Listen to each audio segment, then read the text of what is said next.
Today I'm going to show you how to write a paragraph using a firstly, secondly, finally structure. I think my paragraph would get a band 9, but it doesn't contain anything too strange or difficult, just clear, logically organised ideas. Remember, this is just one paragraph, so I'm aiming for about 90 to 100 words. The topic is the disadvantages of living in a city. City life has several drawbacks. I always start with a short, simple sentence to introduce the topic or main idea of the paragraph. Then I start my firstly, secondly, finally structure. So, firstly, the cost of living in a city is usually much higher than in a town or small town or village. So my first disadvantage is about the cost. Now I'll explain this a bit more. Inhabitants of cities have to pay higher prices for housing, transport, and even food. Then I'll start my second point, the second disadvantage. Secondly, urban areas tend to suffer from social problems such as high crime and poverty rates in comparison with rural areas. So my second point is about social problems in cities. Here's my final point.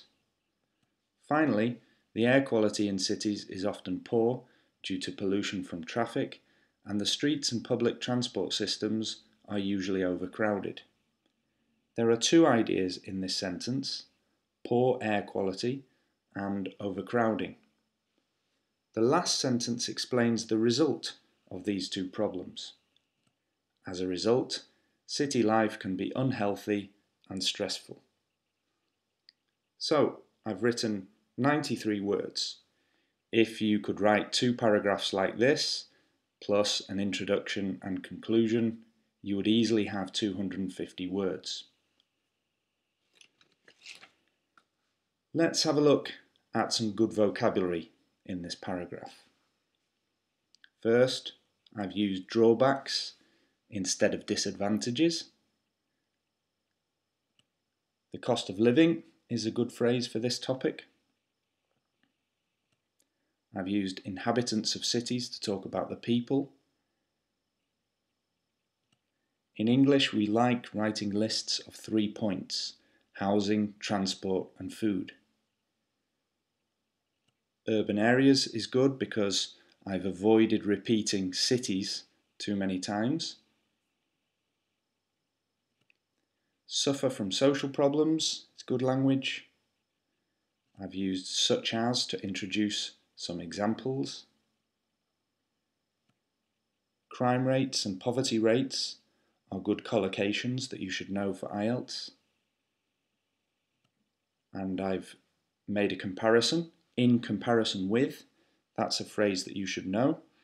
You can see that I've compared urban areas with rural areas. So, air quality is poor, that's good language. Due to pollution from traffic, this is extra information, so I've put it between 2 commas. Public transport systems, that's good language. And finally, 3 adjectives: overcrowded, unhealthy, and stressful. Just 2 more points to notice about this paragraph. Firstly, making general statements. You can see that I've used words like usually, tend to, often, and can be. This is a good technique in written English. It helps me to make general statements.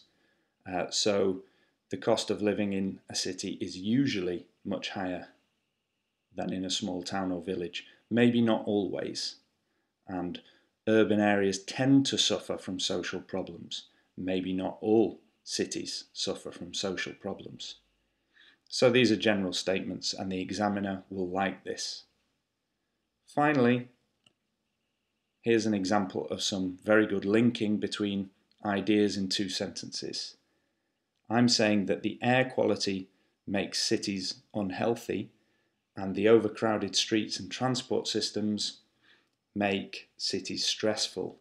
So using as a result, I've linked air quality with unhealthy and overcrowded with stressful.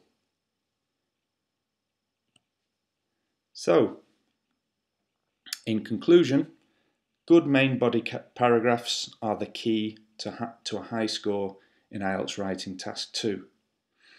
In my opinion, the firstly, secondly, finally structure is a very easy way to write excellent paragraphs.